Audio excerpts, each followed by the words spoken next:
Vous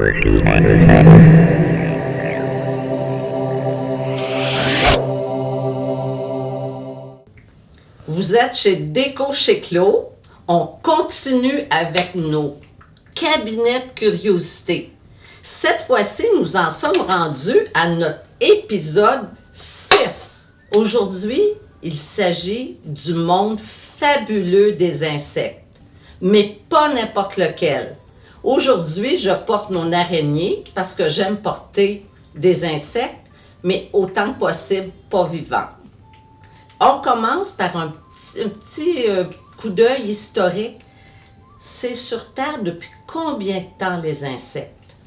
C'est des petits intraterrestres parfois, donc ils datent de très longtemps.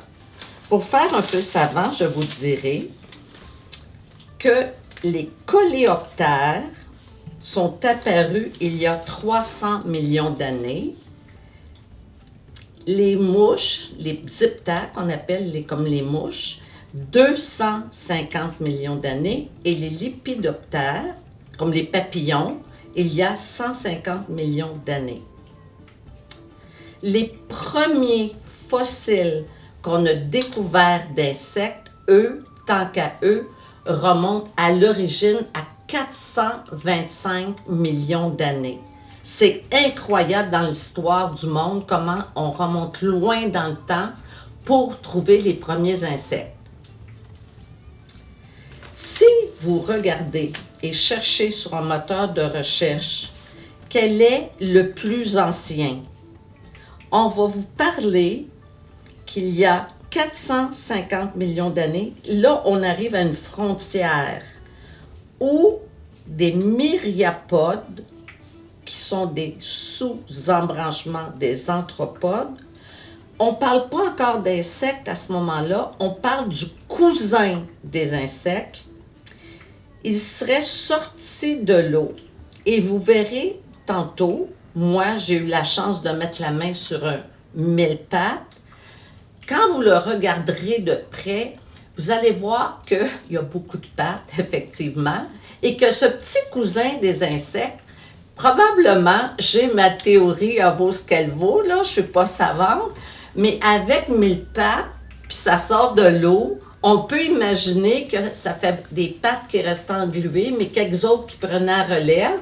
1000 pattes, on lui doit beaucoup. Moi, je ne le savais pas, mais ce n'est pas un insecte, là. C'est le cousin des insectes, à savoir. Et j'aimerais vous spécifier que mon mille-pattes vient de Malaisie. Il est quand même impressionnant, puis surtout qu'il est présenté comme dans son habitat naturel, il monte le long d'une branche. J'ai trouvé ça génial. Quand je l'ai vu, ça a été comme une apparition, ça me prend ça dans mon musée de curiosité. Pourquoi les insectes? Parce que j'ai fait une lecture dans ma vie qui m'a révolutionné, qui a révolutionné chez moi la connaissance du monde des insectes. Et je dois ça à Bernard Werber, qui a écrit la trilogie des fourmis. Lui, tu pourras nous montrer la photo. Je vous montre les titres là-dessus, vous verrez la trilogie des fourmis. C'est un monde absolument mais fascinant. Et la façon dont l'auteur aborde le sujet, ça nous fait connaître le monde, le comportement des fourmis.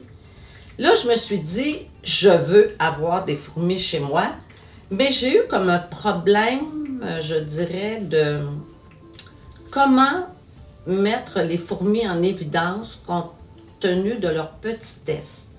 Petitesse. Elles sont très petites les fourmis. Mais j'ai trouvé un truc. Vous le verrez tantôt. Ça me prenait ma représentation des fourmis. Ensuite, nous allons continuer avec les insectes. Les insectes, j'ai pris et j'ai eu le bonheur de trouver des insectes qui sont géants. Nous allons les voir un par un de plus près tantôt, mais je vous spécifie tout de suite de quoi il s'agit. Le premier dont je vous parlerai est le Heteropteryx dilatata de Malaisie. C'est absolument un insecte très impressionnant. De la façon dont il se présente, on pourrait penser que ce sont des feuilles qui imitent pour se protéger les caractéristiques de feuilles. Mais c'est un insecte qui va se camoufler à merveille dans la nature. Et j'ai déjà lu que dans certains pays, ça pourrait être un animal domestique. C'est fascinant. C'est comme si, en Malaisie, les insectes étaient dans le mode de gigantisme. Et pour nous, ce qui est heureux, c'est qu'à l'œil nu, sans microscope, on peut voir tous les détails de comment est constitué cet insecte. Ça satisfait, en tout cas chez moi, ma curiosité. J'ai un deuxième insecte que je dirais géant, un peu différent, mais dans la même famille, qui s'appelle le Phasmatidea. Et l'un comme l'autre sont reconnus comme les insectes les plus longs du monde. Ils sont d'environ de 10 à 15 cm. Vous pouvez vous imaginer. Alors, c'est avec plaisir que nous allons vous montrer tantôt chacun des insectes dont je vous parle, sans oublier le petit cousin. Avant de passer à cette étape, j'aimerais vous dire que j'ai comme réfléchi à la question de l'animal domestique, vu que j'avais lu ça pour les phasmes. P-H-A-S-M-E. Et j'ai appelé dans différentes animaleries. Et j'ai découvert le bien-être d'avoir comme animal de compagnie chez soi des insectes. On dit d'abord le faible coût d'achat. Ça ne coûte pas cher, c'est facile à entretenir et ça ne demande pas beaucoup de soins. Souvent, nous allons les mettre dans un petit vivarium qui est leur lieu de vie. C'est fascinant à observer parce que je vous parlais de Werber qui nous donne une idée du comportement social de certains insectes. Et c'est très éducatif pour les enfants, justement, quand ils les observent. Et ça leur donne une idée de l'importance de la conservation et de la protection de la nature. Les principaux qu'on peut trouver pour avoir comme chez soi, c'est les scarabées, les phasmes, bien sûr, parce qu'ils sont très, très gros. Et il y a aussi les fourmis. Il existe, je crois, des petits univers pour fourmis où on les voit se déplacer là, à l'intérieur de leur petit vivarium. Alors, je trouve ça fascinant de pouvoir avoir une option d'avoir comme animal de compagnie des insectes. Les phasmes, c'est formidable parce qu'ils sont très visibles, on les voit se déplacer. Alors, j'espère que vous avez aimé qu'on parle d'insectes, que vous allez, si vous cherchez dans les endroits où ils vendent des choses de la nature, en découvrir assez facilement. Ils sont toujours manufacturés par Dame Nature. Ils sont parfaits, toujours le même nombre de pattes, les mêmes mandibules. Ils font partie d'une famille extraordinaire. Là-dessus, je vous souhaite en trouver. Des fois, c'est dans notre cour. Des fois, ils sont indésirables. Mais quand ils sont fascinants et dans un cadre, ils ne sont pas nuisibles, on n'en a pas peur et on peut les apprivoiser par la curiosité de les voir de près. Amusez-vous, portez-vous bien et les cabinets de curiosité, faut les nourrir.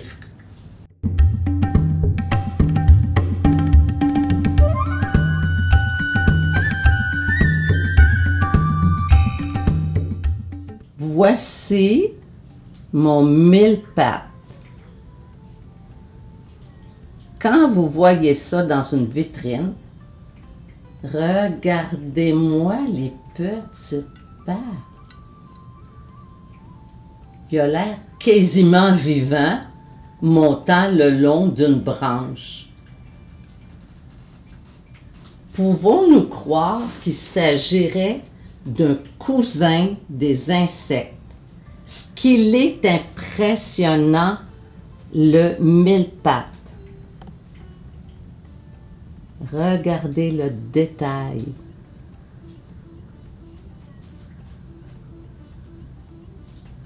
Je pense que vous n'en aurez jamais vu d'aussi près. Pour la fourmi, vous devinez que je vous joue un tour. Toc, toc, toc, toc. Il s'agit d'une fourmi en métal. Géante, mais manufacturée, parce que je trouvais que de vraies fourmis, les épingler, la taille de l'épingle les faisait disparaître. Alors, je vous taquine, je vous montre la petite fourmi et j'ai mis un petit morceau de billot de bois, comme si c'était une fourmi vivante. Alors, qu'à cela ne tienne, les fourmis m'impressionnent après avoir lu la trilogie des fourmis et j'en ai une représentation qu'il me plaît d'accrocher au mur. Tant qu'elle n'est pas charpentière et vivante et qu'elle démolit ma maison. Faites attention fourmis, il y en a différentes variétés. Il y en a qui sont voraces, les petites fourmis rouges qui vous mangeront les orteils. Il y en a qui sont voraces du bois, qui pourront démolir votre maison. La mienne, j'ai pas pris de chance. Elle est pas une vraie fourmi. Elle ne fait que représenter les fourmis. Maintenant, je me permets une suggestion. J'ai trouvé cette espèce de sauterelle dans de la résine. Et l'avantage d'acheter l'insecte qui est présenté ainsi, c'est que la transparence de la résine nous permet de voir l'insecte des deux côtés, ce qui est encore plus fascinant. Voyez? Et là, vous remarquez que je porte de petits insectes dans de la résine. J'ai enlevé le petit cordon de cuir qui formait un bracelet et j'ai mis du fil de pêche transparent pour donner l'impression que l'insecte pourrait se déplacer. Alors, des insectes dans la maison et sur soi. Je termine en vous montrant de ma collection mes insectes géants. Celui-ci de couleur verte qui ressemble vraiment à du feuillage, c'est le Heteropteryx dilatata qui vient de Malaisie, absolument fabuleux à regarder dans tous ses détails. Et ici, vous avez le Phasmatidae, Phasmatidae. Il est dans la famille des phasmes comme le précédent. Vous verrez qu'il est très long, que la coloration est différente. Cette fois-ci, on dirait une branche. Alors, pour le plaisir d'examiner de près ces petites merveilles de la nature, en être curieux,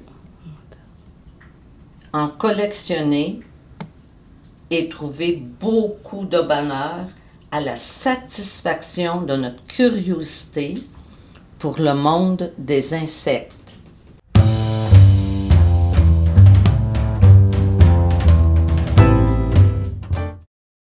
Versus